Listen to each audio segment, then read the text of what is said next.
Chapter 1. A flurry of snowflakes swept around their car as Chris Davis and his young wife Serena sped down the dark country road toward home. Serena placed her arm around her husband as she gazed out into the swirling snow, illuminated in the glare of the headlights. To her, it seemed like a sort of magical fantasy. A grand dance of snowflakes played out against a darkened stage as large as nature itself. It was a special performance, just for the two of them. She was still dressed in the medieval garb she had worn to the ARS banquet. How she loved to dress up!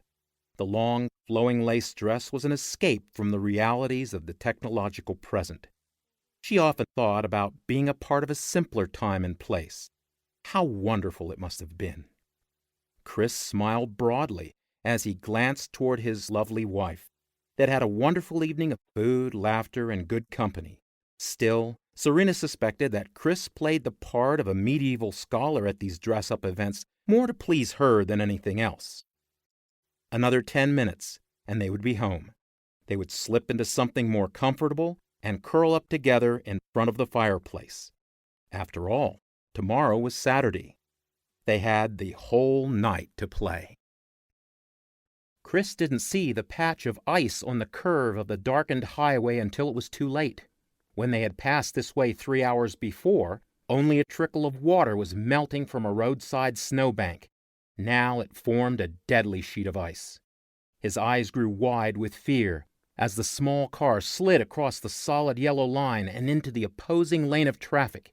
He battled for control as the tires slid wildly back and forth. If they'd had the road to themselves, it would have been scary enough. But then they saw the headlights of an 18-wheeler that appeared out of nowhere and was bearing toward them. It was the dark essence of a nightmare, a possibility neither of them had ever envisioned. Now they stared at it head-on. The car hit the guardrail first, then bounded into the path of the oncoming Leviathan. The impact ripped through their world as the sheet metal of their small import bent and twisted like cardboard.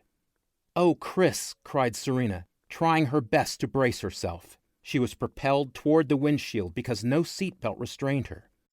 Chris slammed into the steering wheel and then against the driver's side door. The car spun, then tumbled over and over again, crashing through the guardrail and into a power pole where it finally came to rest, wrapped about the stout pillar, a steaming mass of twisted metal. For a moment, there was nothing but silence. With difficulty, Serena picked herself up from the cold, snowy ground. She was still shaking as she rose to her feet. She was disoriented, surprised not to be in pain. She remembered being tossed about in the tumbling car. Or did she? The past few minutes were a blur. Perhaps she was in shock, injured beyond the point of pain. She looked at herself and discovered that she had sustained not a single bruise or cut. Even her dress had survived the impact without so much as a rip. Somehow she'd been thrown from the car and landed in the soft snow. She glanced back at the car and saw the passenger side door was crumpled, but very much closed. The window was closed too. She thought that the door must have flown open during the crash, just long enough for her to have been thrown free. She looked more closely. Was that blood on the window? She couldn't be sure from here, where she was standing. It was too dark. No, it couldn't be. She looked at her arms and legs and felt her head once more to verify that she was fully intact, not a scratch. Unbelievable, she gasped. Had luck been with her or what? Then a wave of horror swept over her like a dark shroud. Maybe it is blood, but not hers. "Chris, where are you? Oh God, are you all right?" Serena was filled with dread. What if her love was still within that twisted wreck, perhaps horribly crushed? Suppose he was dead. How could she go on? "I'm okay," Chris said. Serena turned to see Chris rise on unsteady legs on the other side of the car. He seemed dazed, but unharmed. His eyes met Serena's. "Are you all right?" "Yes, I am now," she said. Chris looked at the mangled car, took a step toward it, then stopped. "Serena, do you smell that? It's gasoline. It might explode." That was a thought she hadn't considered. It would be indeed ironic to miraculously survive the crash, only to be killed in an explosion. Serena ran as fast as she could through the snow, crossing the guardrail and meeting Chris along the side of the road, about 50 feet from the car. They embraced. "Thank you, Lord Jesus," Chris said, wrapping his arms about his shivering wife. "I thought for sure I'd lost you. That old car can be replaced. You can't. Maybe our next car will have airbags." He looked back at the 18-wheeler, which had finally managed to stop about 100 yards down the road. The driver had jumped from his rig and was running toward them. Chris waved his arms in the air. "I bet we scared the bejeebers out of that poor guy." "And don't forget me," Serena said, managing a slight chuckle. "You'll have an interesting story to tell in church this Sunday."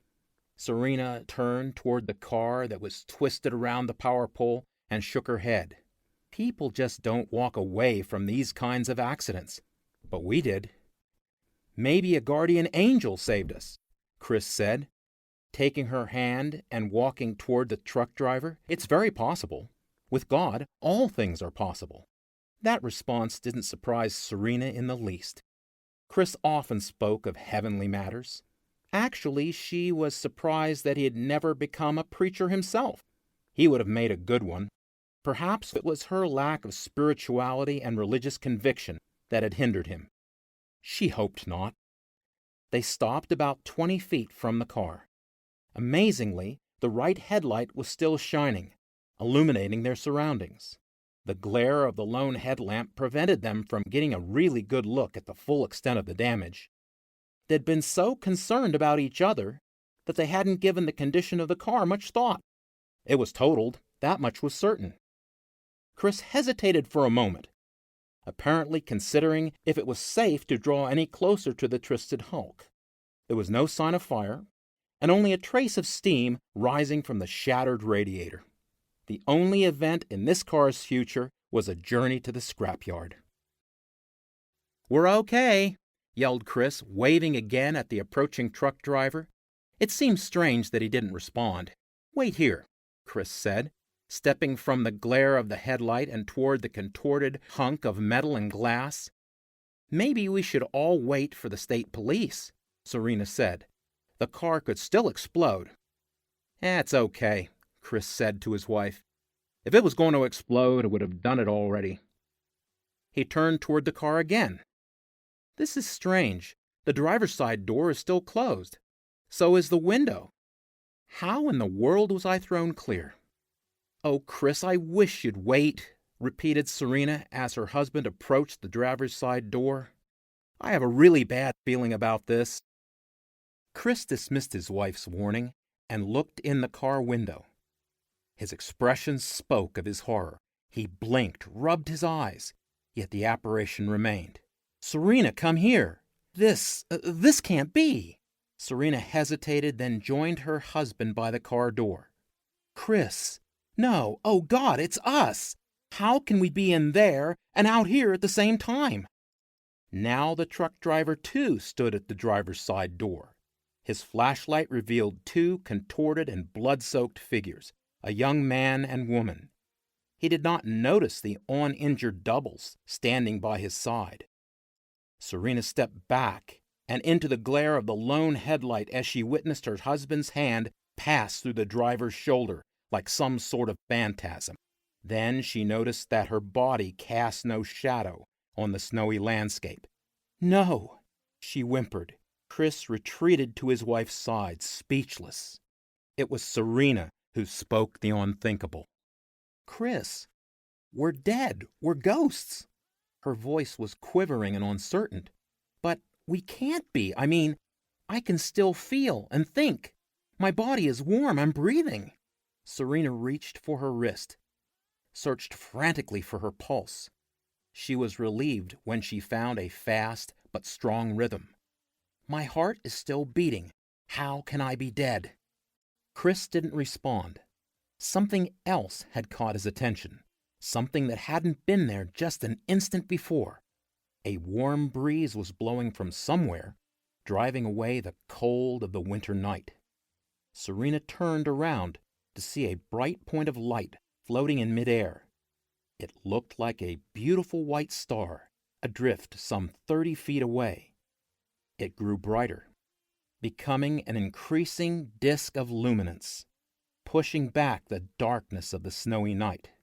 No, not a disk, a portal, with depth and substance, a softly glowing tunnel, and at its end, a light that now appeared as bright as the sun, no, brighter even than that. The distraught truck driver took no notice of the wondrous spectacle as he struggled to open the twisted driver's side door of the car. Why should he? This luminous phenomenon was part of another world, another reality. It illuminated Chris and Serena in its radiance, yet its light seemed not to affect anything else around them. Chris hugged his wife and gazed into the light. It's so bright. I know that it should hurt my eyes, but it doesn't. And can you feel it, Serena? Can you feel the love coming from the light? Did you ever feel anything like it? Serena shielded her eyes from the light. It was so bright. She too sensed the love it emanated. Yet she felt fear as well. She seemed frozen in time, unable to move. She had read about this sort of apparition.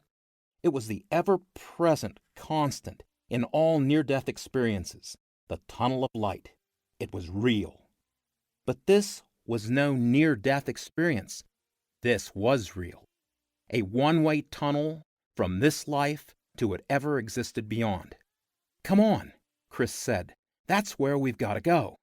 I don't know about this, Chris, warned Serena. You don't know what's at the end of that tunnel.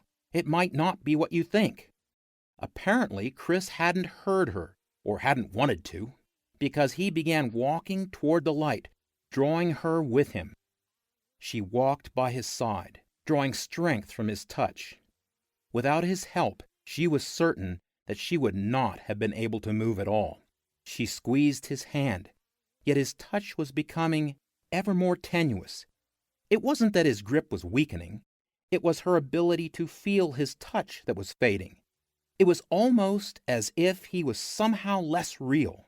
He didn't seem to notice as he walked boldly toward the portal.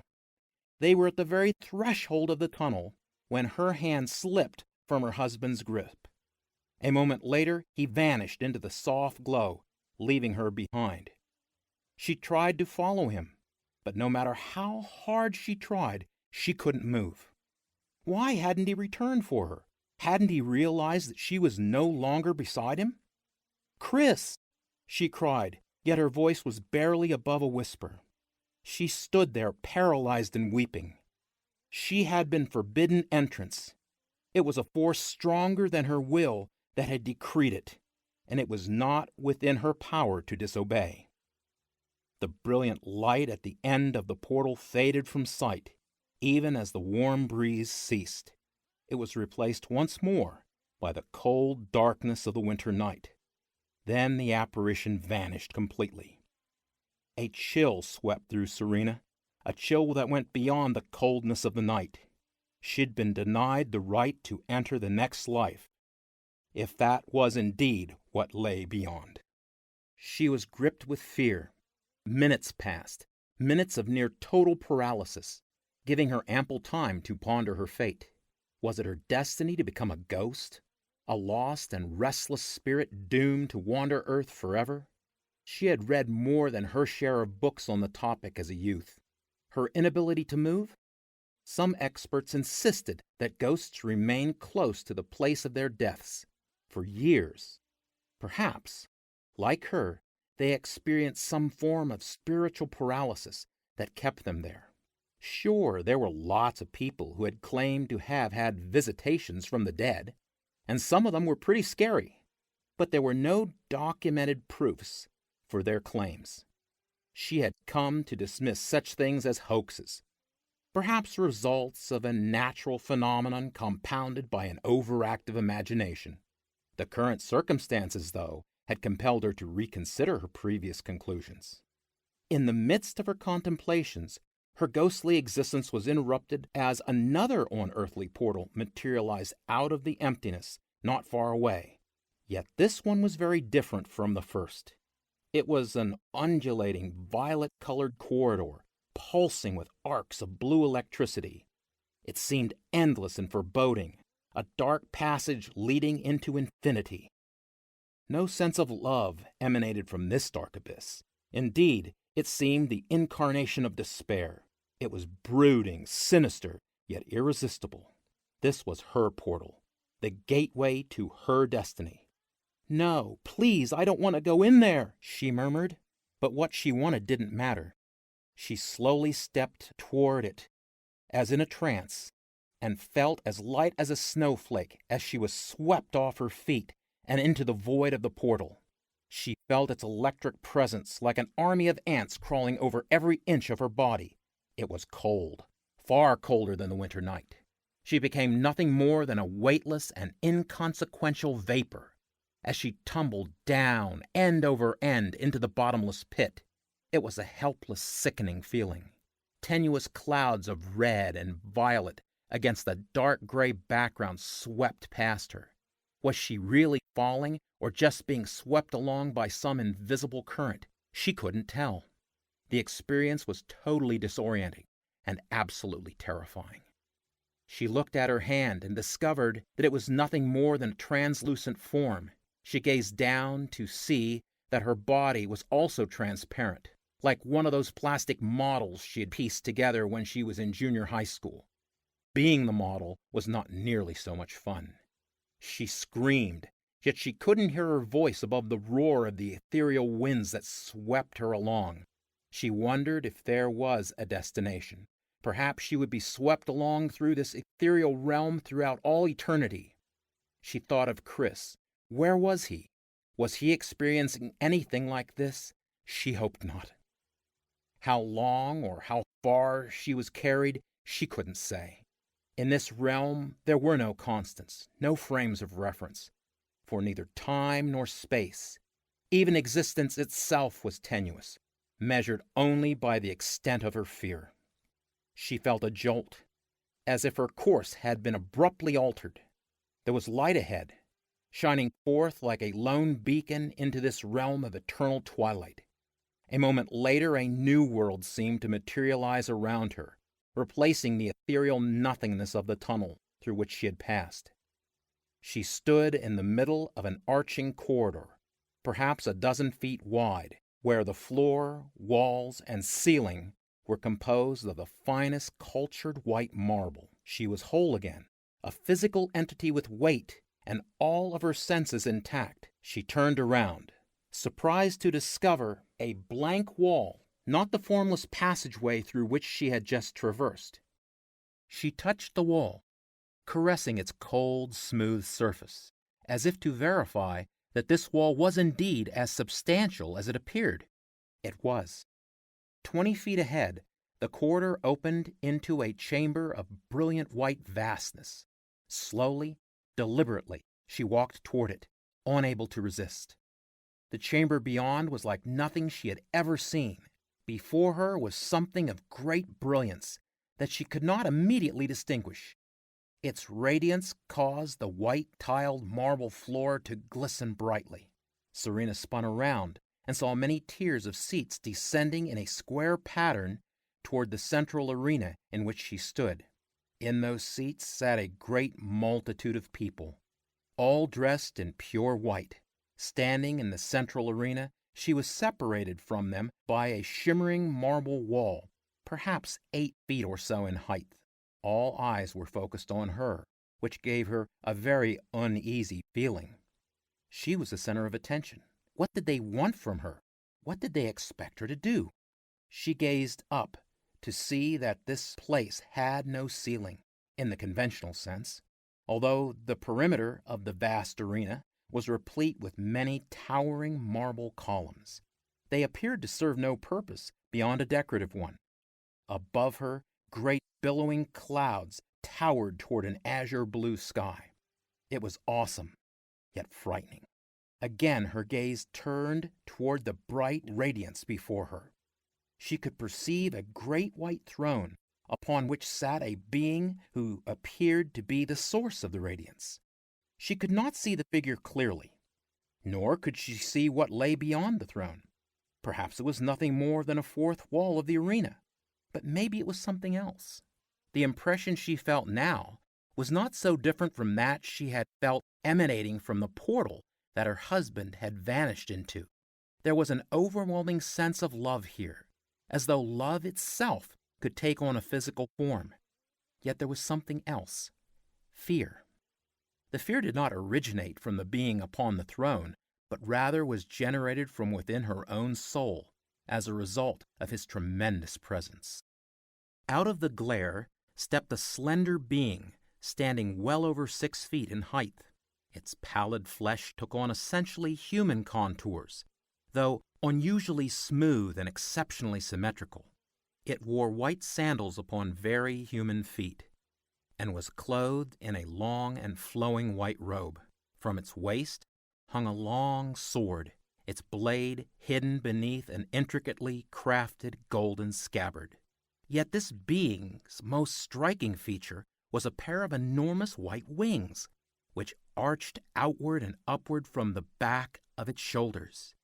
If fully extended, Serena was certain they would have easily spanned a dozen feet or more from tip to tip. She was unsure as to whether they were composed of individual feathers, or even whether they served anything more than an ornamental function. Its eyes were blue and piercing, and its golden hair long and glistening. It was difficult to determine the being's gender, and Serena wondered if gender was even relevant when dealing with an angel. The awesome yet beautiful being watched her every move carefully. Its expression betrayed no emotion. "Welcome, Serena," the being said in a voice that did not reveal its gender. "Come with me, child. The time of your judgment is at hand."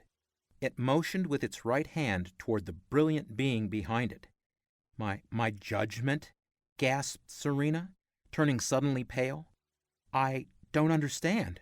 "It is appointed once to a man or woman to die, then to judgment," was the reply.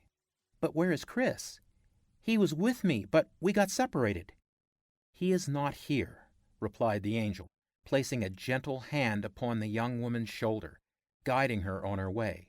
"It is not the time to speak of such things. It is your moment to stand before God, your Creator, and give an account of your 28 years on earth." "God?" repeated Serena. "You mean God, like in the Bible?" "The only God," confirmed the angel, who hurried Serena across the marble courtyard. "He whose will holds sway over the entire universe, over all things." Serena felt confused and increasingly fearful as she was guided toward the very heart of the immense glow whose brilliance dominated the entire arena. She was taken to within a few dozen feet of the great being upon the throne. At the urging of the angel, she fell to her knees. Amidst the great luminance, Serena did her best to make out the features of he who sat upon the throne. Serena wondered if it might be sacrilegious to even make the attempt. He was clearly of enormous stature, at least 10 feet in height. Like the angels, he was robed in white, yet every part of this being glowed, especially his eyes. He seemed to have long golden hair, but not the long beard she had often seen in paintings. For a time, his gaze seemed focused upon the kneeling woman. Then it shifted to one side. "Let the books be opened," he announced in a voice like thunder. Serena turned to her right to see another angel robed in white. This one stood behind an ornate crystal podium that faced the being who sat upon the great white throne. Atop the podium was a large open book. He seemed to be studying it intently, turning page after page. Serena directed her gaze once more toward the figure upon the throne. This time, instead of the figure, she saw an image of herself as a young child, playing with her friends amidst a cloud of blue, events that brought back fond memories, as well as those she would have sooner forgotten, swept through the vision before her. She saw herself learning sign language to befriend a deaf girl she had known in her youth. A 12-year-old Serena collected a thin and tossed-away kitten from behind the mall and nursed it back to health. She saw herself as a teen, reading to her grandmother in the hospital. She remembered the love they shared. Yet all was not goodness and light. She witnessed once more the dreadful arguments between herself and her mother, heard the harsh and angry words. They had argued about so many things: clothes, friends, schoolwork. Her mother had been a rigid disciplinarian who seemed to lack the ability to see a situation from any perspective other than her own. The strong-willed youth's rebellion was inevitable. In the end, their war of words had escalated in directions Serena had never expected. It was her mother who had finally resorted to committing her to a mental hospital at the age of 14. Rebellious, mentally unstable, and a danger to herself is how Serena's mother described her daughter to the hospital administration. Nothing Serena said altered the fate her mother had selected for her. Her background as a youth probation officer for the county gave her more credibility and more contacts within the system than a confused teenage girl. Eventually, committing her daughter to a mental institution was a simple matter. Serena had been confined in that nightmarish realm for more than 3 months. Those were the darkest of the dark times. The drugs, the incessant testing, the mind games that they referred to as counseling, broke her will. In a world of profound isolation, she was compelled to conform to her mother's will and admit to her own failings. Anything else was self-destructive. She remembered night after night praying for deliverance from this dreadful place. As time passed and her prayers went seemingly unanswered, her mind descended into a sort of fantasy realm, a place of escape from the unpleasant reality around her. She imagined herself as a fair maiden imprisoned in a dark and foreboding dungeon by an evil wizard. Her surroundings, though far from the stereotypical medieval dungeon, reinforced her fantasy. Locked doors, cries in the night, constant, heavy-handed supervision. In the end, it was her stepfather who had been her knight in shining armor. It was he who had finally brought her home against her mother's wishes. In the ensuing years, he was the diplomat who had managed to keep their home in a state of uneasy peace. Yet the rift between Serena and her mother remained until her mother's death 9 years later. Still, the dark times continued. Although she was an exceptional student in school, well-mannered and well-liked by her teachers, the fearful months in the mental hospital had marked her both socially and emotionally. She had become very quiet and withdrawn, making few friends of her own age in school. Most of her classmates stayed away from the thin, plain-looking youth who had spent time in the nut house. All sorts of stories about her mental state were rumored through the school. Because of her good grades, she was inducted into the National Honor Society, yet even this accolade gave her no status among her peers. When the school day came to a close, she withdrew into a world of her own. Now, standing in the arena, gazing toward the throne, she saw herself at home, in the midst of reading book after book on the occult. They seemed harmless enough at the time, yet they had inevitably led her down a twilight path to paganism, tarot card reading, and magical rituals that gave her the illusion of power. They replaced the all-too-familiar sense of helplessness. She found escape in a variety of dark pursuits, imagined ancient gods and goddesses and other fantasies that seemed preferable to the realities of her existence. Somewhere along that path to perdition, her moral fiber had become tattered and frayed, as her affair with a married man 20 years her senior had demonstrated. She was just 18 at the time, a wild fling with one of her former high school teachers. The affair lasted only a few months, and as far as she knew, no one had been the wiser. After all, these things happened. No one was to blame. But now in the visions she saw it all very differently. There had been suspicions, innuendos, talk of impropriety. Inevitably, the rumors had reached her lover's wife through a variety of channels. Serena had been instrumental in weakening an already strained marriage. a marriage that eventually and inevitably dissolved. All lives in the world touch all other lives, announced the angel who stood behind the podium. It is within our power to influence them for the better or for the worse. Your actions, your sins brought about the latter.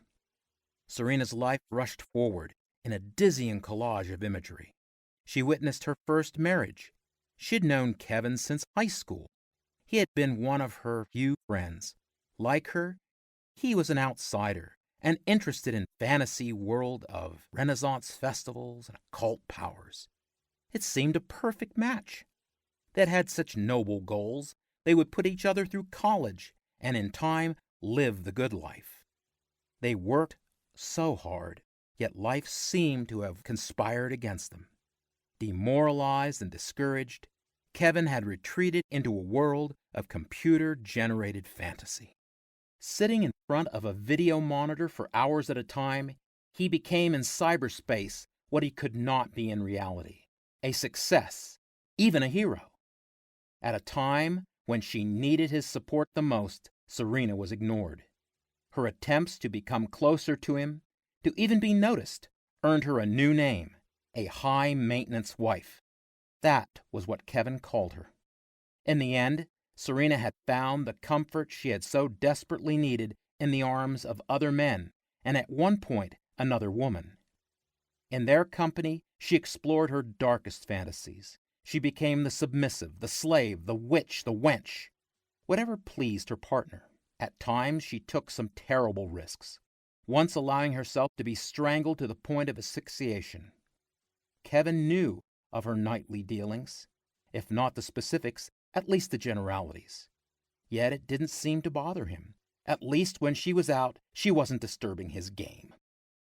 With Serena and Kevin pulling in two different directions, their marriage had lasted less than 2 years.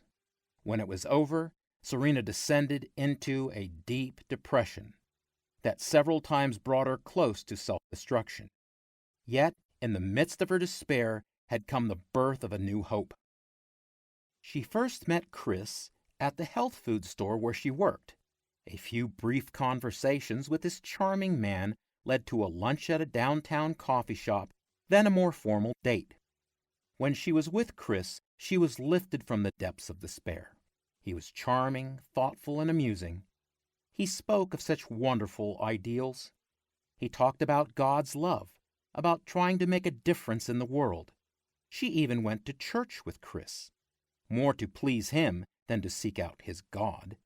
After all, if God did actually exist, where had he been these last 9 years, as her life had gone from bad to worse?